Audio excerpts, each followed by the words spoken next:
Bonjour et bienvenue à notre atelier La rénovation contre vent et marée et bien plus. Je suis Katharina Brockstedt, la coordinatrice du Centre de ressources Envirobat Contest Énergie.pro à l'INSA de Strasbourg, soutenu par l'ADEME, la région, l'ENS. C'est un centre de ressources qui s'adresse aux professionnels du bâtiment pour promouvoir les thématiques bâtiment et aménagement durable.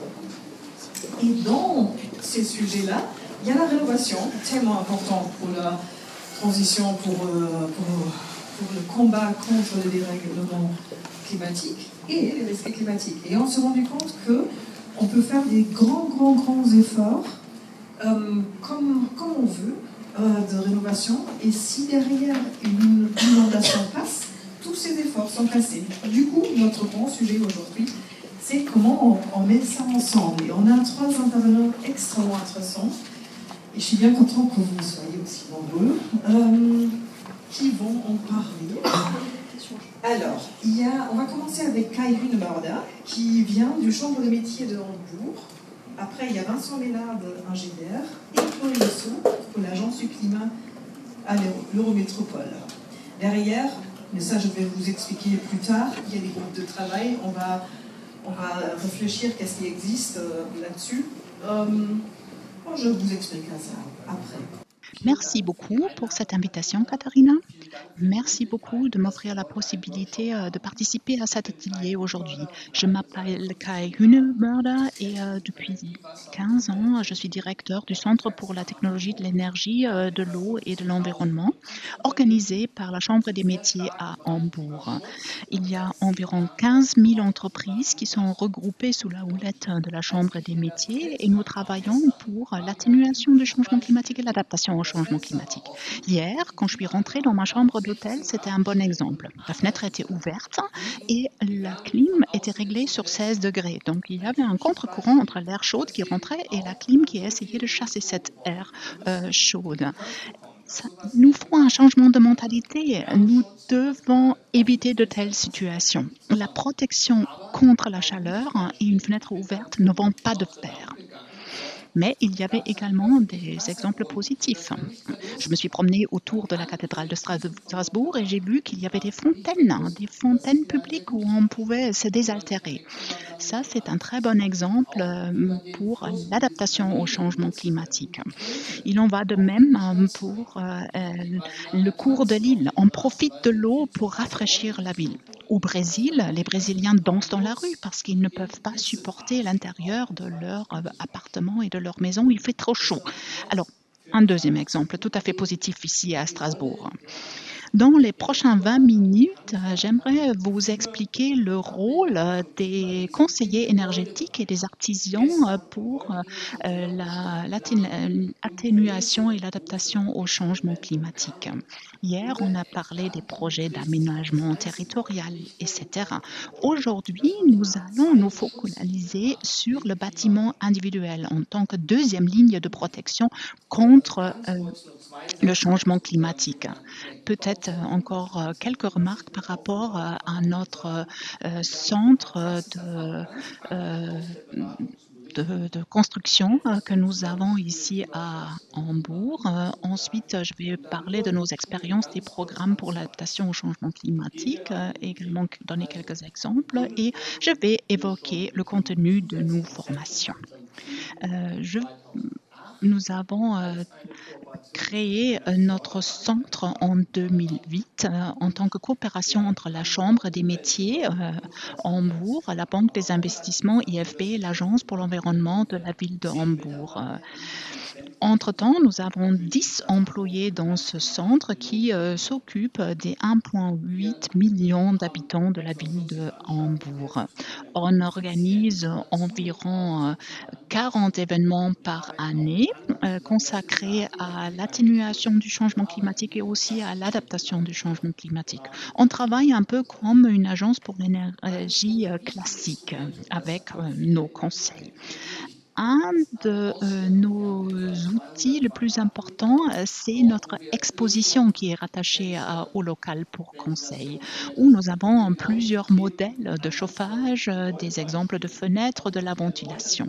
Ainsi, on peut expliquer dans le contexte du conseil le fonctionnement de ces éléments et on peut montrer également à quoi va ressembler le bâtiment suite à la rénovation. Ça, c'est très important pour inciter les propriétaires à faire les investissements. Au milieu, vous voyez quelques modèles d'installation d'atténuation au changement climatique. Quand un bâtiment se trouve dans un creux du terrain, on peut renforcer les portes par exemple, on peut fermer, étanchéifier les fenêtres. Il y a également des clapets anti-refoulement qui empêchent l'eau de rentrer par le sous-sol dans le bâtiment. Ça, ce sont des aspects très importants lors du conseil et de la formation. Ce sont les différentes mesures typiques que vous voyez ici, le confort d'été, la protection solaire, la protection contre des fortes précipitations et refoulement des eaux dans la canalisation. Et pourquoi la Chambre des métiers qui s'est consacrée jusqu'alors à l'atténuation du changement climatique va à l'avenir parler également de la protection et de l'adaptation au changement climatique. Nous avons vu que ce sont deux aspects qui vont ensemble et ça c'est un terrain qu'on devrait couvrir pour empêcher que quelqu'un d'autre se saisisse de cette thématique. À mon avis, c'est nécessaire de faire converger les deux approches. À Hambourg, il y a très peu de prévention contre les effets de la chaleur en été. À Hambourg, il y a très peu de canicules. Mais il y en a. Nous avons beaucoup d'architecture en verre et nous avons très peu de protection contre l'apport de chaleur à l'intérieur des bâtiments. Sur la photo, vous voyez le bâtiment du département de l'environnement de la ville de Hambourg. C'est une photo faite avec une caméra thermographique et vous voyez que grâce à la toiture végétalisée, nous avons réalisé à baisser la température. Et pourquoi nous? Tout simplement parce que nous formons les conseillers énergétiques. Ce sont des conseillers énergétiques qui viennent des différents métiers qu'on représente et nous devons assurer leur formation continue pour qu'ils puissent travailler avec notre modèle. La ville, par contre, a un autre objectif. Ils aménagent le territoire. Ils disent, OK, ici, on va désimperméabiliser. Ici, on va créer une canalisation différente, etc. Notre approche est différente. Nous sommes en mesure de créer une deuxième ligne de protection pour empêcher des dégâts et des dommages ponctuels. Quel est donc le bon moment pour aborder le propriétaire et le futur maître d'œuvre? Normalement, un propriétaire organise un projet de rénovation une fois pendant sa vie. Et quand ils viennent nous voir pour un conseil énergétique, on leur parle également de l'atténuation au changement climatique et de possibilités d'augmenter le niveau de protection. Et c'est ça notre approche, parce que nous avons les conseillers énergétiques, nous avons les artisans qui ont déjà un contact avec les clients, avec le propriétaire. Ce sont les personnes les plus aptes à fournir également un conseil concernant l'atténuation du changement climatique et de l'adaptation au changement climatique. Ça, c'est exactement ce qu'on fait. On s'est dit que ça serait important de peaufiner un peu le profil professionnel. Actuellement, les clients ne sont pas prêts à rémunérer ce type de service. Je crois que nous avons besoin de quelques réformes encore au niveau de l'Agence pour l'énergie fédérale. Mais il y a déjà quelques progrès dans cette direction. Nous avons des personnes qui encadrent la qualité de la construction, qui doivent être sensibilisées pour ce genre de thématiques, qui doivent essayer de voir, il y a peut-être un point faible, une vulnérabilité au niveau de la fenêtre de la cave qui est trop basse, qui laisserait rentrer de l'eau en cas de forte précipitation. Passons maintenant aux expériences des programmes pour l'adaptation au changement climatique. Il y a 3 aspects. Le conseil que j'ai déjà évoqué, ensuite l'échange technique que je vais vous expliquer tout à l'heure, et ensuite l'intégration de cette thématique dans la formation continue, où nous sommes bien positionnés en tant que chambre des métiers, parce que nous formons des futurs maîtres. Donc ça, ce sont les 3 points que je vais évoquer. Je vais commencer par le conseil. Nous offrons des contrôles de l'adaptation au changement climatique sur place pour des bâtiments résidentiels et non résidentiels. Nous avons nos experts qui consacrent 1h30 à une visite technique avec le propriétaire. Ils essayent de découvrir des vulnérabilités, ils interviewent le propriétaire par rapport à sa conscience, par rapport au projet, et tout ça aide à changer la perspective. C'est un service qui est financé par la ville de Hambourg, par le Land de Hambourg, qui disent ça c'est très très important qu'on ait quelqu'un qui fournisse ce service. Parce que eux, en tant qu'administration, n'ont pas un accès direct aux propriétaires. Ainsi, on organise plus de 200 contrôles par année. Ça veut dire une journée sur 2, un de nos membres est sur le terrain et discute avec un propriétaire. Il donne un estimatif de la vulnérabilité des bâtiments, des conseils pour la protection des bâtiments et des habitants. Et pour ce faire, nous travaillons avec le guide de forte pluie.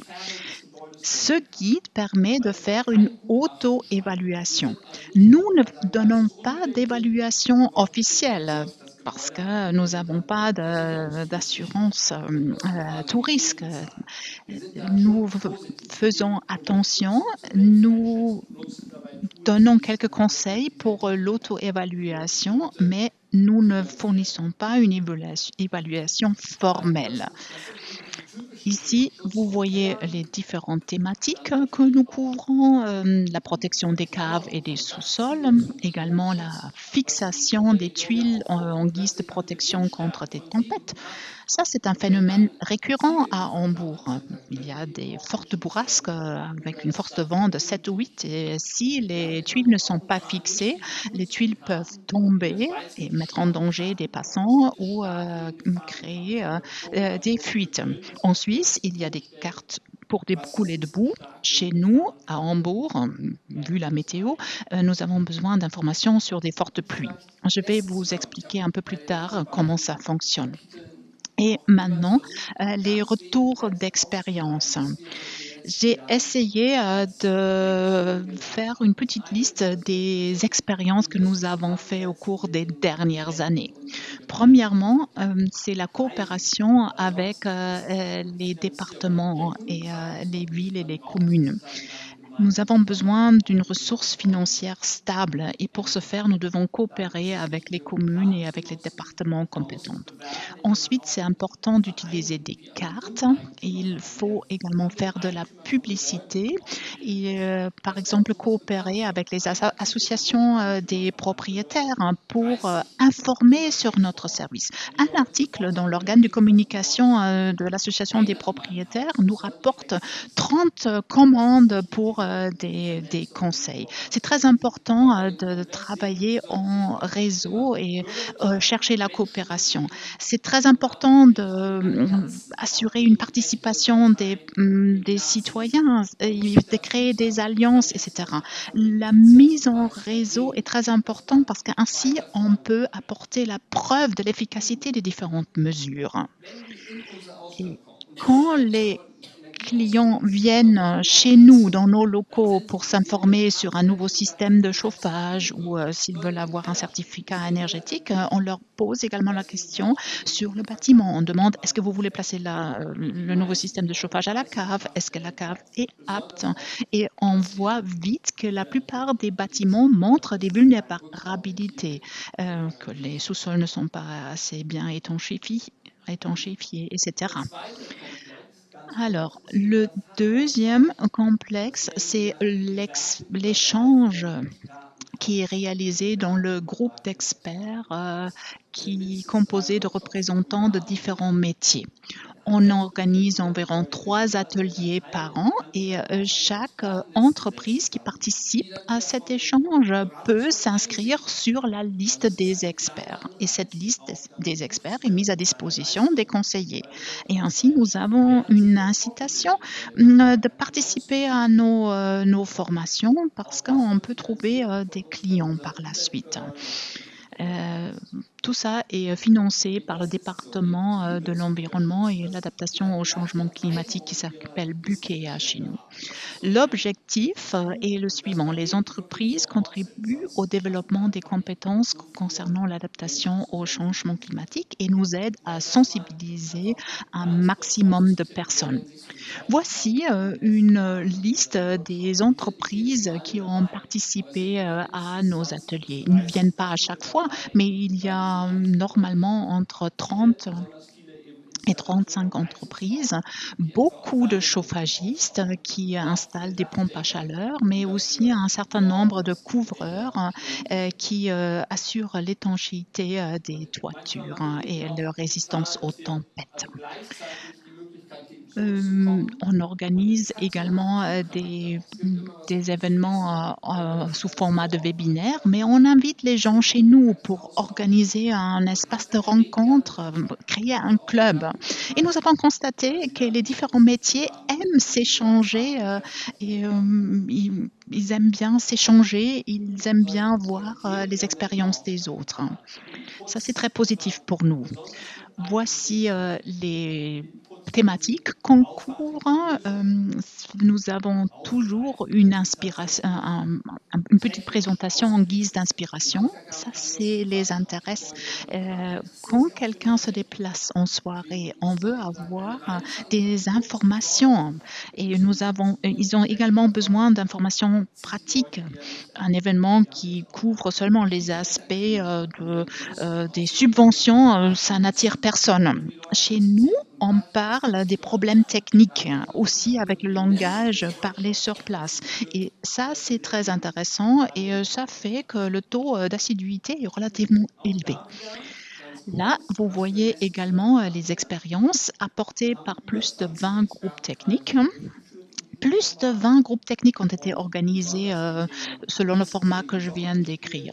On parle de l'adaptation au changement climatique, le confort d'été, etc.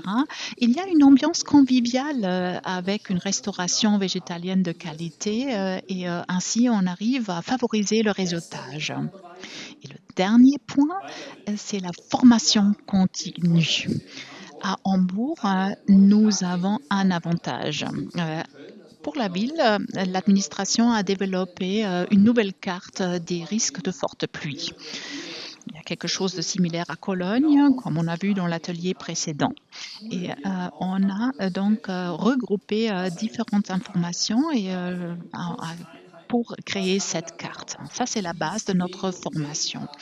Et on informe les représentants des différents métiers à comment on lit cette carte, comment on peut utiliser cette carte.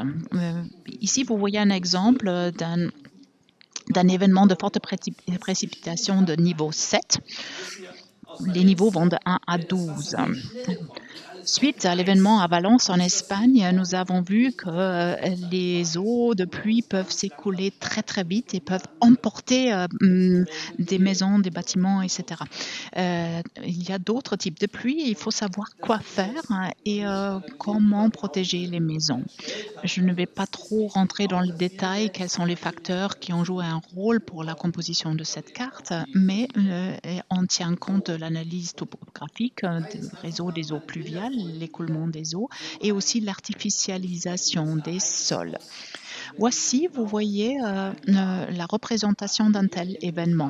Il y a un an, il y avait de fortes précipitations dans cet endroit-là. Et là, ça c'est la carte des risques pour le terrain que je vais vous montrer tout à l'heure. Ça, c'était les informations qu'on avait au préalable. Et là, on a indiqué une situation de risque. Et ça, c'est un point qui est très important pour nos formations parce que la plupart des participants disent « mais à quoi ça sert ?» Et on peut leur expliquer « écoutez, vous pouvez imprimer le détail pour le bâtiment pour lequel vous allez fournir votre conseil. Et ainsi, vous pouvez expliquer. » Ça n'a pas l'air dramatique, mais là, vous voyez le point vulnérable. Ici, l'eau s'écoule vers la cave, vers le garage. Et avant, le propriétaire a employé une pompe pour pomper de petites quantités d'eau vers la canalisation. Ça a suffi pendant quelques années et maintenant il y avait un événement de forte précipitation et voilà le résultat. Et, vous pouvez vous imaginer que ça a créé des dommages majeurs pour tout ce qui se trouve dans cette cave. Et si on arrive à prévoir une mesure utile et raisonnable, on aurait pu empêcher une photo telle que vous la voyez ici. Ceci fait partie des expériences que nous intégrons dans la formation.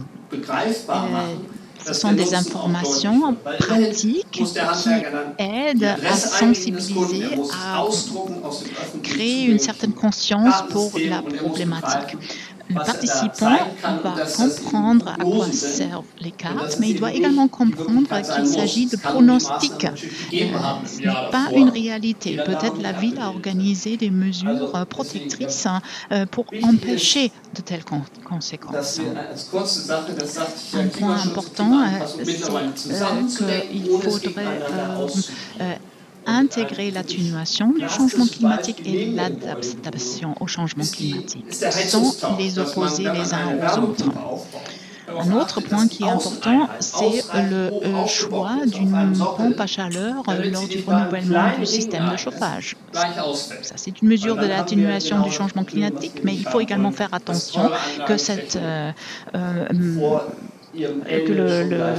l'unité extérieure soit installée au-dessus de la côte plus haute des eaux connues. J'aimerais bien vous parler un peu du contenu de la formation. De quoi parle-t-on quand on veut qualifier les artisans et les conseillers? Il faut tout d'abord les sensibiliser pour la problématique. On le fait grâce à nos outils, comme j'ai déjà expliqué, mais il faut également leur expliquer comment passer le message à leurs clients. On fait des jeux de rôle, par exemple, on leur donne des astuces pour l'entrée dans la matière, etc., pour que les clients ne se sentent pas submergés par les informations. Il faut également définir de quoi il s'agit quand on veut adapter le bâtiment au changement climatique. C'est une meilleure protection contre l'impact de fortes précipitations. Ça, c'est une deuxième ligne de protection, par exemple. On ne peut pas faire plus. Mais quand on arrive à ce deuxième niveau de protection, c'est déjà bien. On ne peut pas empêcher un événement que celui à Valence. Mais les catastrophes, moyen degré, peuvent être endiguées avec nos mesures. Et le deuxième aspect, ça c'est une vue d'ensemble des vulnérabilités des bâtiments face aux risques climatiques. Un électricien doit avoir les yeux ouverts pour d'autres problèmes potentiels, même si ça ne concerne pas le système électrique. Par exemple, une fenêtre de cave qui est mal étanchéifiée, etc. Maintenant, Maintenant, je passe au principe de la ville éponge. Ce sont des informations que nous couvrons lors de nos formations continues. Ensuite, nous faisons également une analyse du climat urbain qui doivent être interprétés par quelqu'un qui n'a pas fait d'études de météorologie. Il y a les effets des îlots de chaleur, il y a l'approvisionnement en air frais par des espaces libres et verts, donc il faut tenir compte également l'échange de masse d'air, la valorisation des eaux grises, le traitement interne des eaux par un système de nettoyage, la chasse d'eau, la machine à laver, l'irrigation du jardin, également les toits végétalisés, des surfaces désartificialisées et vertes. Ils déchargent les réseaux, par exemple, donc il y a vraiment une plus-value majeure. L'index des fortes pluies est un outil très intéressant.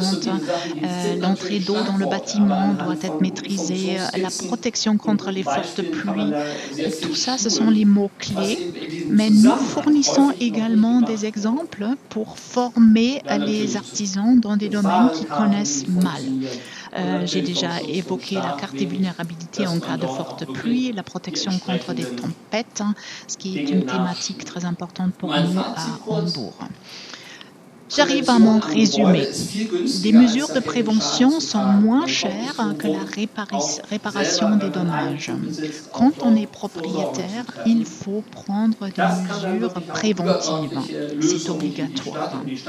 Des solutions régionales telles que le concept de la ville éponge et les bassins de rétention doivent être complétés par des mesures préventives. Il faut davantage sensibiliser les artisans et les conseillers énergétiques pour le lien entre l'atténuation et l'adaptation au changement climatique.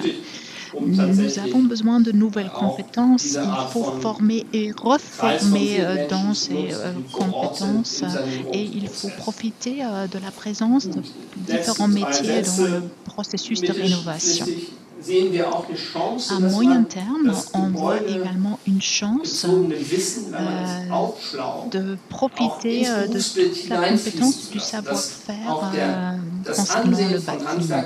On devrait l'intégrer dans le profil professionnel pour des artisans et des conseillers énergétiques. On peut améliorer la réputation également.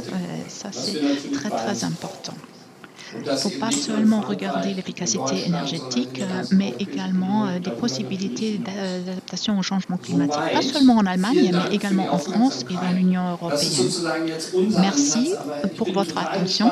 Je vous ai présenté notre approche, mais j'aimerais bien savoir quelle est l'approche que vous pratiquez en France pour apprendre de vous. Merci beaucoup.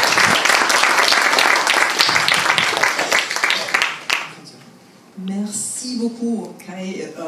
Ça a été super intéressant. On voit très bien comment on lit ce conseil énergie et risque climatique. C'est impressionnant où vous êtes déjà. C'est vraiment chouette. Merci d'être venu aussi loin. Qui a des questions?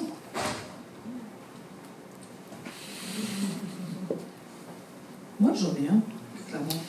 Juste, il y a en fait une chose que je voulais...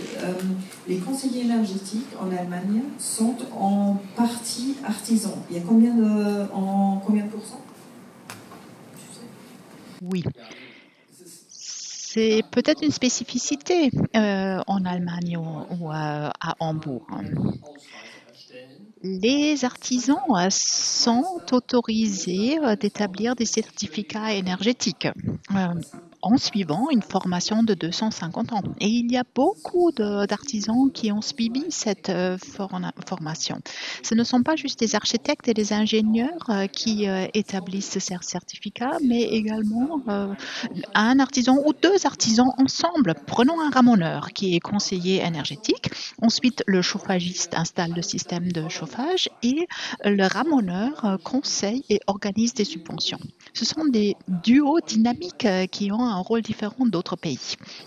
Et ça, c'est bien évidemment très bien pour gérer tout ce qui est interface entre les métiers, entre les lots. Il y a, en fait, derrière, ce qui est intéressant, c'est que quand on est Energieberater et on est sur cette liste, on doit rassembler des plans de formation. Et ça veut dire, quand eux, ils font des événements, ils reçoivent les points.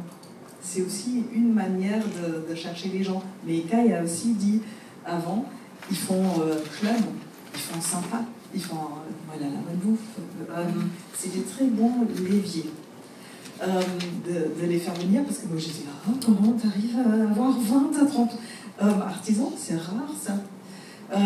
Du coup, c'est très chouette la combinaison entre ce devoir de se former, quelque chose qui est super intéressant, je trouve. Pour être sur ce listing, il faut se former. Sans ce listing, on ne va pas avoir des subventions. Et là, il y a un levier, c'est super. Je pense qu'il faut qu'on passe à la prochaine présentation. De toute façon, après, il y a des moments dans le groupe de travail où vous pouvez encore poser des questions, car il parle très bien anglais. Alors, merci. Et on va passer à Vincent Ménard, qui était très courtement chez nous, et c'était très sympa en Envirobat, qui était notre collègue. Bonjour, je suis Vincent Ménard. Je suis actuellement maître d'œuvre dans des projets de rénovation énergétique, mais j'ai également travaillé avec la région Grand Est sur la question du risque climatique et la rénovation, donc ma pratique. Donc effectivement, la région Grand Est étant un territoire qui est sujet au risque climatique et à son évolution, elle a lancé notamment, s'intéresse à la question du risque climatique et a lancé un assez grand travail de diagnostic des vulnérabilités de la région Grand Est, mais de manière très globale sur l'ensemble des activités de la région Grand Est. Et donc de ça, on est tiré un rapport avec un plan d'adaptation qui est ici. Voilà, je voulais juste vous prévenir que la région Grand Est s'intéresse en tout cas à ces questions-là, et sur l'ensemble des activités d'ailleurs. Et du coup, on est en droit de se poser la question, alors, pourquoi la rénovation énergétique intervient dans le cadre d'adaptation au changement climatique. Donc, c'est-à-dire effectivement, comme disait M. Hunemerder, associer atténuation du changement climatique et adaptation. Et surtout, pourquoi la région Grand Est intervient dans la rénovation énergétique et sur la question de l'adaptation. Alors, il y a une première raison qui est assez triviale sur associer atténuation et adaptation, c'est que de toute façon, quand on rénove, on investit sur un bâti, et donc qui dit investissement dit on augmente l'enjeu. Et en augmentant l'enjeu d'un bâtiment, en fait, on augmente le risque, parce que le risque il naît d'un aléa et d'un enjeu. Voilà. Donc en fait, c'est assez naturel, quand on rénove, on augmente le risque. Mais également, ça va au-delà de ça, disons que tout le long de la vie d'un bâtiment, on intervient dessus et on met en moyenne tous les quarts de siècle. Et donc chaque intervention du bâtiment est une opportunité pour aussi l'adapter aux enjeux futurs, notamment de prise en compte des risques naturels. Et donc voilà, tout ça, j'ai un peu listé toutes les opportunités qui s'offrent à nous pour adapter notre bâtiment aux risques climatiques. Et effectivement, on retrouve la rénovation énergétique, qui a en plus, pour lui, la pertinence d'être une mouvance actuellement nationale de grande ampleur. Donc, ce serait bête de ne pas s'en saisir, parce que voilà, si un bâtiment se rénove tous les quarts de siècle, si on rate le train, il faut attendre encore un quart de siècle pour s'adapter. Non, pas le temps. Et également, c'est une rénovation qui est fortement aidée et qui est très incitative pour le particulier. Et donc, que vient faire la région Grand Est là-dedans? C'est grâce à l'aide Climaction, donc qui est une aide à guichet unique à destination des travaux de rénovation énergétique.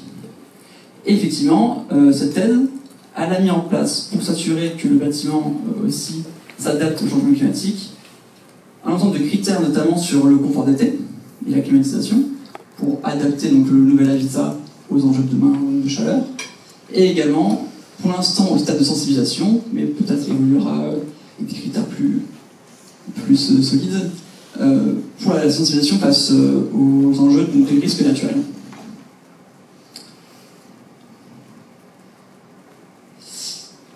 Et donc c'est pour ça que la région Grand Est intervient donc à l'échelle du bâtiment pour la rénovation énergétique et qui a été développé donc, par la région Grand Est un outil à destination aussi bien en interne pour les agents de la région Grand Est, mais également pour les professionnels de la rénovation énergétique, un petit guide qui permet donc de se rendre compte là, de sa vulnérabilité, et de prendre des mesures pour les contrecarrer. Et donc, à travers cet outil, on peut déjà effectivement... alors, il est disponible sur la DocuTech de Climaction. Et donc, à travers ce document, on peut déjà identifier les risques. C'est pas forcément quelque chose aisé. Notamment via l'aide de l'outil Climaction, Géorisque, qui est un outil donc, gouvernemental, donc très facile d'accès, il suffit de rentrer l'adresse et on a directement son exposition face au risque. Et ensuite, par risque qui a été identifié, on peut essayer, donc il y a toute une démarche qui a été développée pour essayer de chercher sa vulnérabilité face à ce risque. Donc, avec les différents documents, parce que c'est vrai que des fois c'est pas toujours très simple, entre les PPR, donc qui sont les plans de prévention des risques, il faut aller les chercher auprès des préfectures, etc. Bref, c'est toute une démarche qui permet d'accompagner et d'arriver jusqu'à donc, ce qui a été appelé un indicateur, qui permet donc d'évaluer notre exposition face au risque et aussi de proposer des solutions proportionnées par rapport au risque. Sont également listés, ça c'est plus en vue donc des maîtrises d'ouvrage du client, mais également pour les professionnels, un ensemble d'éléments sensibles face à ce risque-là, sur lesquels il faut porter une attention particulière. Donc, effectivement, on en a parlé tout à l'heure, donc sur les risques liés à l'eau, il y a les caves notamment qui sont forcément exposées, aussi les toitures qui peuvent être une opportunité au contraire pour diminuer le risque face aux fortes pluies, etc. etc. Et ensuite, parce que la région Grand Est n'intervient pas sur les artisans eux-mêmes, mais en tout cas, voilà, ceux qui veulent aller plus loin, il y a toute une bibliographie qui est aussi donnée pour les professionnels, ou même toute personne qui veut s'y intéresser, pour être aussi accompagnés par les acteurs qui travaillent en tout cas sur le risque naturel au quotidien.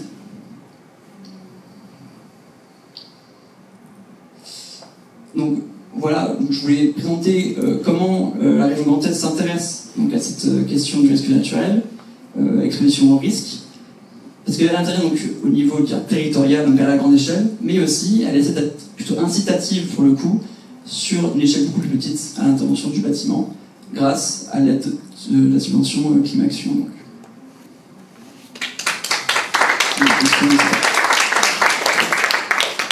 Merci Vincent.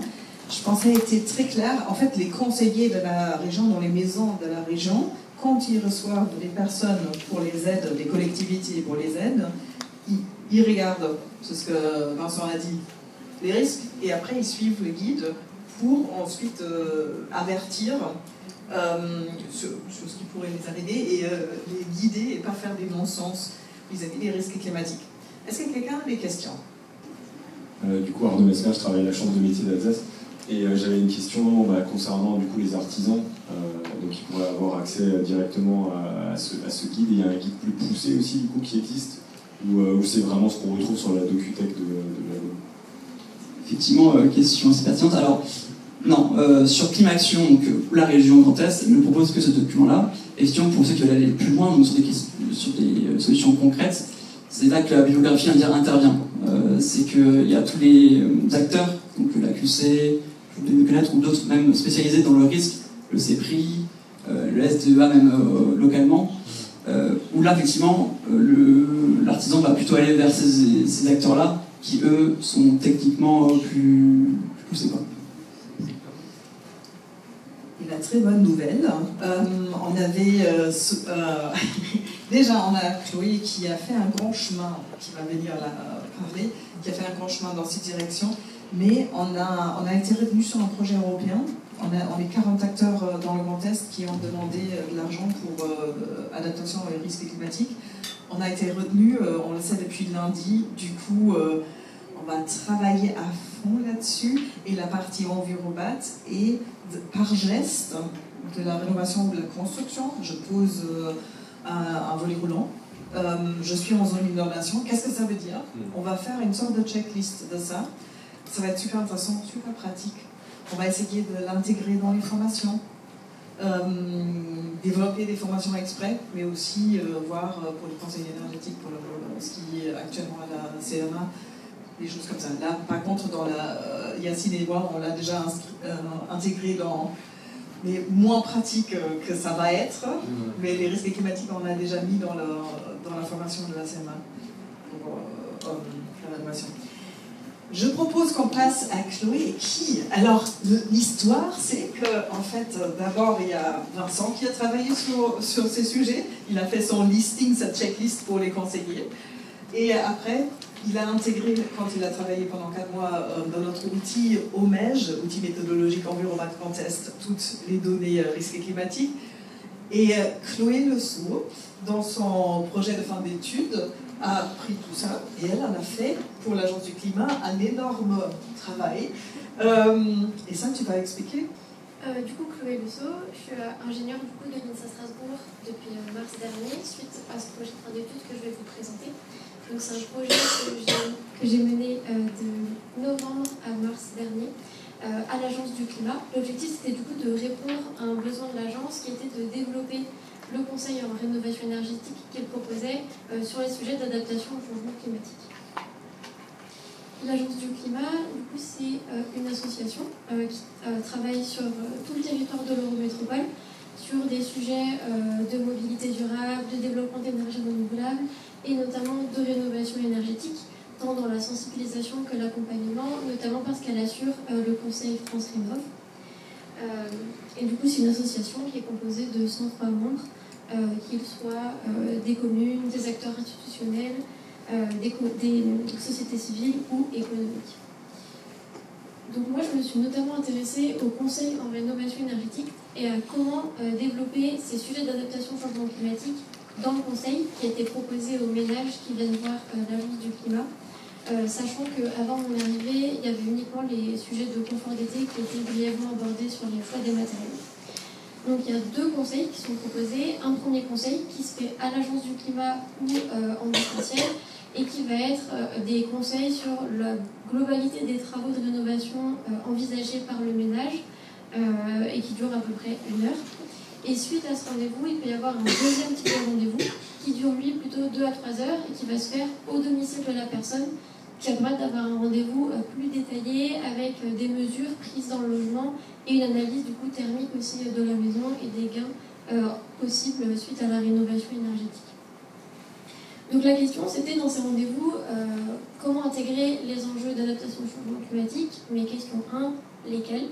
Donc je me suis notamment intéressée à 7 enjeux, donc le confort d'été avec l'augmentation des périodes de canicule, le risque inondation, avec que ce soit par ruissellement, remontée de nappe phréatique ou débordement de cours d'eau, les périodes de sécheresse, le retrait-gonflement des argiles, donc la succession de périodes humides et sèches qui entraînent le gonflement et la rétractation des sols argileux et qui fragilisent les fondations des bâtiments. Il y avait aussi la prolifération des moustiques, la perte de biodiversité, tant la faune que la flore, et enfin la qualité de l'air intérieur avec le développement de moisissures et extérieur avec les polluants atmosphériques. Donc pour préparer les rendez-vous en rénovation énergétique, les conseillers avaient d'abord besoin de savoir quels risques pouvaient concerner les ménages pour les conseiller au mieux. Donc là, j'ai mis en place 2 outils qui permettaient aux conseillers de se préparer en amont du rendez-vous. Donc d'abord, l'envoi d'un questionnaire au ménage pour mieux comprendre sa situation et son vécu. Donc par exemple, s'il a déjà observé des moisissures dans son logement, s'il a déjà observé des espèces protégées autour de chez lui, comme des hirondelles ou des chauves-souris, ou alors s'il a déjà vécu certaines situations, donc des inondations ou par exemple l'inconfort en été. En parallèle de ça, qui permettait quand même déjà d'avoir un bon visuel sur le logement, le conseiller avait une liste de cartographie à consulter, donc qui peuvent être soit obligatoires pour les 2 premières, que ce soit inondation ou retrait-gonflement des argiles, car c'est des informations que le conseiller ne peut pas connaître sans consulter les cartographies. Et d'autres cartographies qui sont plutôt des outils de communication, par exemple, lors du rendez-vous avec le ménage, si jamais il a besoin d'illustrer certains propos ou pour discuter du sujet avec le ménage. Donc là, je vous ai mis quelques exemples de cartographies qu'on peut retrouver sur Strasbourg. Donc par exemple, la première, c'est celle du CEREMA, qui permet de connaître la sensibilité à l'effet d'îlot de chaleur. La deuxième, le retrait-gonflement des argiles, avec GeoRisque. Et avec Atmo, par exemple, on peut aussi connaître la pollution atmosphérique autour de chez soi. Donc ça, c'était quelques exemples dont le conseiller peut avoir accès directement. Donc le conseiller, avec ces 2 méthodes, le questionnaire et les cartographies, il est capable de connaître les risques auxquels sont sujets les ménages. La question après, c'est quels conseils associés à ces risques. Et donc pour ça, j'ai développé un outil sur Excel qu'on a nommé PrécoAdapt.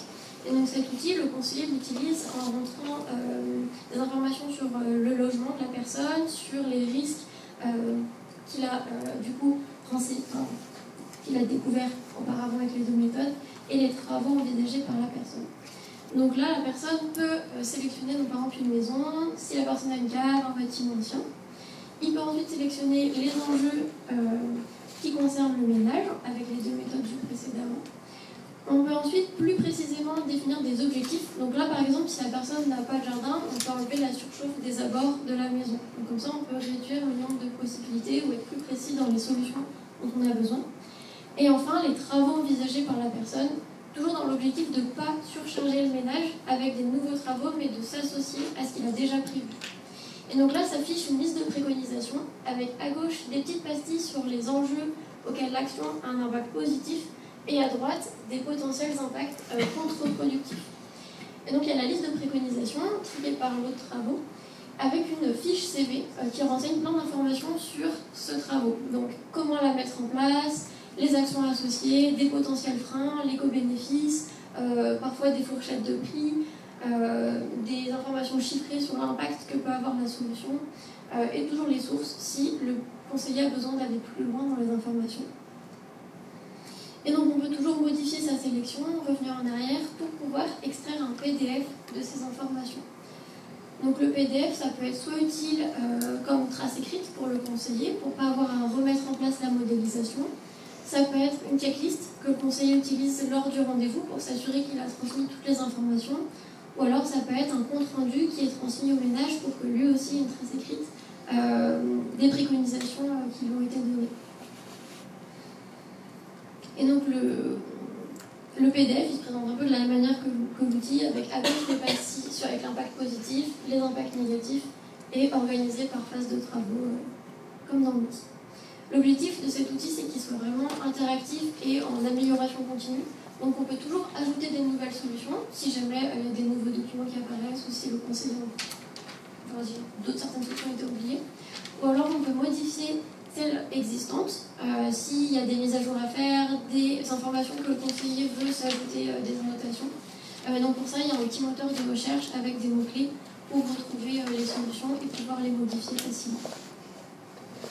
Avec du coup une feuille CV toujours identique qui apparaît, mais cette fois-ci très remplie. Donc au total, voilà, dans l'outil, il y a 154 solutions qui sont répertoriées sur ces 7 enjeux. Donc là, j'ai mis un exemple pour chacun des enjeux. Mais par exemple, si un ménage vient avec pour projet de remplacer ses protections solaires, le conseiller peut lui proposer d'avoir des protections de couleur claire et qui peuvent être ventilées derrière pour éviter l'accumulation de chaleur. Si la personne vient avec un projet de changement de chaudière, par exemple, ou s'il va refaire son réseau électrique et qu'il a un risque d'inondation, on va lui conseiller de rehausser le réseau hors d'eau et d'avoir un réseau distinct entre les pièces inondables et non inondables. Donc ça, c'est quelques exemples de solutions qui sont répertoriées. Donc dans l'outil, j'ai classé les solutions en fonction de ces enjeux. Donc la majorité d'entre elles sont pour le confort d'été et le risque d'inondation, ce qui est assez cohérent avec la littérature existante et les plans de prévention des communes.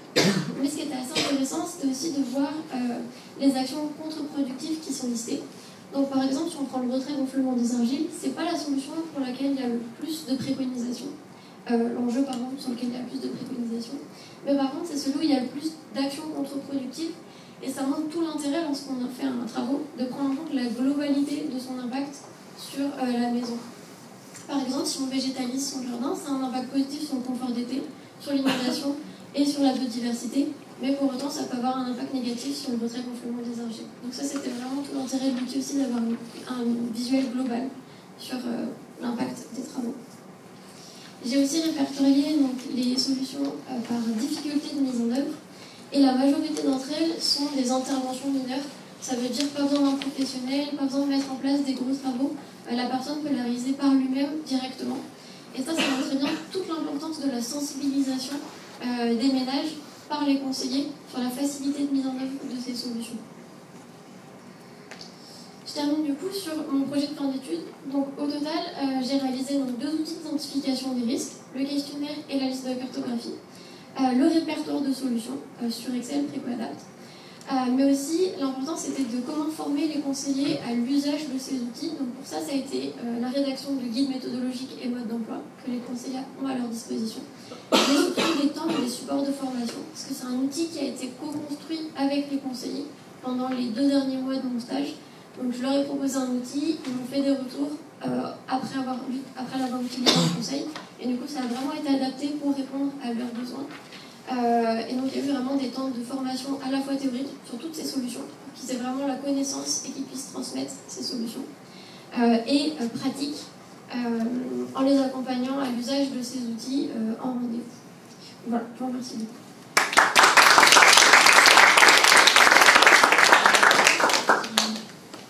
Mille merci Chloé. On voit bien, tu n'as pas que pris les risques climatiques, tu as pris encore la qualité de l'air intérieur et tout ça. Et on voit bien, ce que Kai a dit tout à l'heure, on rénove qu'une fois pour tout. Et l'intérêt, c'est vraiment de... On n'a pas l'argent, on n'a pas les nerfs, voilà, pour faire 10 fois la rénovation, du coup c'est super important. Le travail que tu as fait est super important. Très rapidement, déjà, juste une petite remarque, je suis très impressionnée par l'outil. Je voulais savoir si, il était uniquement adapté au grand test ou si c'est quelque chose qu'on pourrait utiliser ailleurs. Et aussi, j'avais une question sur le conseiller. Je voulais savoir qui est ce conseiller, en fait. Merci.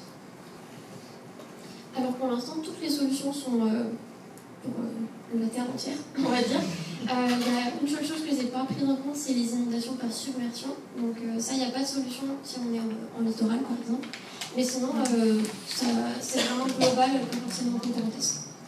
Et pour les conseillers, du coup, c'est les conseillers France Rénov qui sont à l'Agence du climat. Sur ce, mes chers, bonnes assises encore, et une bonne soirée. Au revoir.